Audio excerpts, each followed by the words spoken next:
Hey guys, I wanted to teach you the intro to Robbie Seay's new song, Awaken My Soul. It's off the Miracle record. So let me play it for you first, and then I'll come back and talk you through all the parts. So here's the lead guitar part.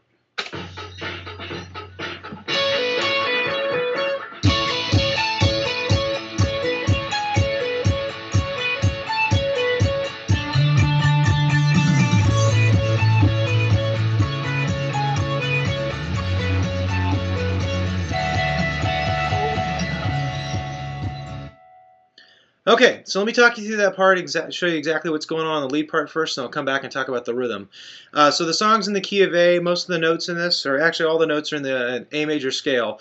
So what you're going to do is you're going to take your second finger, you're going to go up to the 14th fret on the second string. So that's going to give you a high C sharp. Okay, your first finger is going to go onto the 12th fret of the second string. So you're going to go.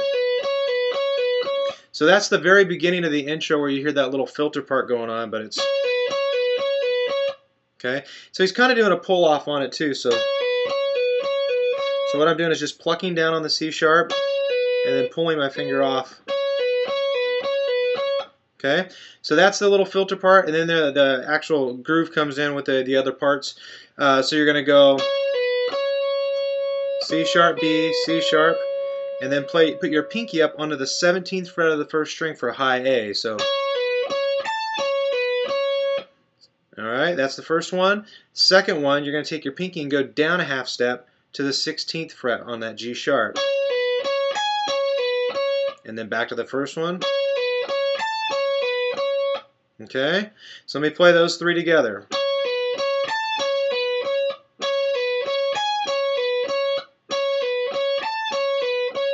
Okay, so then what he does is puts his pinky up onto the 17th fret on the first string, and then scoot your second finger from where it was on the 14th up to the 15th fret, and you're hitting a D and an A. So that's the first time through, and so that's exactly where on the progression they're actually playing a D chord, so that's why he's adjusting up for that. So let me play the first time through.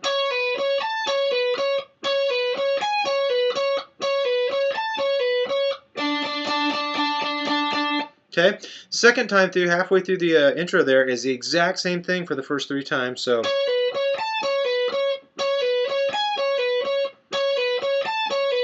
but right here he does something kind of cool. It sounds very dissonant, you'll notice that. The reason is he's playing an F sharp against an E. So if you take your first finger and put it onto the 14th fret of the first string, that's your F sharp.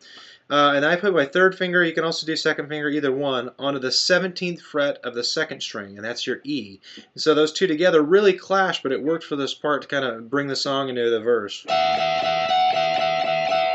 So out of context it sounds very dissonant, I know that, but if you listen to the mix you can hear what they're doing.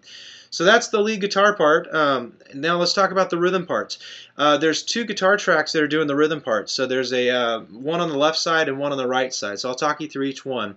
Underneath the filter part, and for a majority of the time on the introduction, the guitar part on the right side of the speaker is doing an A against an A to start out. So under the filter thing, it's if you take your third finger, excuse me, and put on the 7th fret of the 4th string, you're going to play that note, that's A, and then also 5th string open. So under the filter part, it's, and then just stop it. Okay, and then when it comes back in, here's the guitar part that's in the right speaker. He's taking the same finger there, just going, and then on the next measure,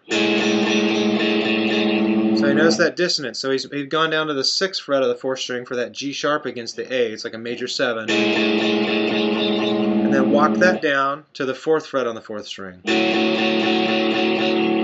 And then a D power chord. And that's on the 5th fret. So my first finger's on the 5th fret, pinky's on the 7th fret of the 4th string. So here it is.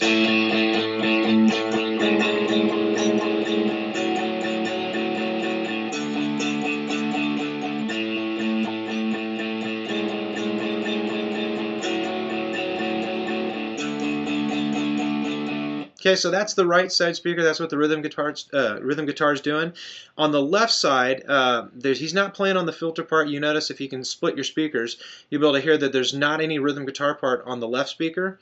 But what does happen after that little filter effect stops is he's going to, the first time through, the first half of it, he's going to play the same thing as the first rhythm guitar, but he's not going to walk down. He's going to stay on that A against A the whole time.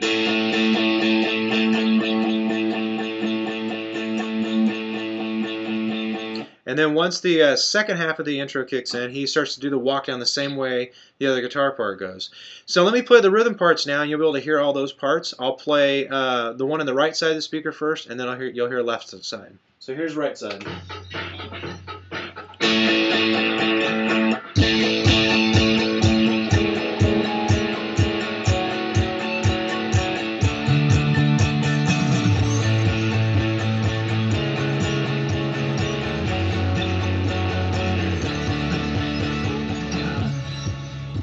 Okay, so that's the first rhythm part.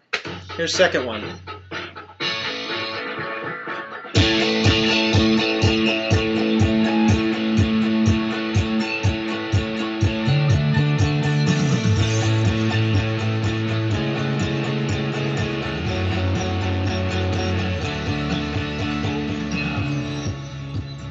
Okay, and so you notice on that, after that, there's not really any guitar. If you wanted to resolve that, if you're playing it live, basically the chord they're doing is an A with a C sharp in the bass. So here's the D power chord. You just extend your first finger down.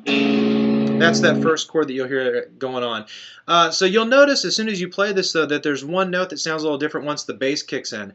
The actual chords that the band is playing, which the guitar part doesn't really represent exactly, is that an A for the first bar, and then it goes to A with C sharp in the bass, and then F sharp minor, and then it goes down to D. So you'll hear the bass when it kicks in, F sharp, and then D. So that's what's going on. So you'll notice you'll hear two different spots there, especially when the bass kicks in. It sounds a little different, but it all works together. Very cool song. So have fun with that, and hopefully I'll come back more with some of the rest of the song later on. But enjoy the intro and have fun practicing. God bless.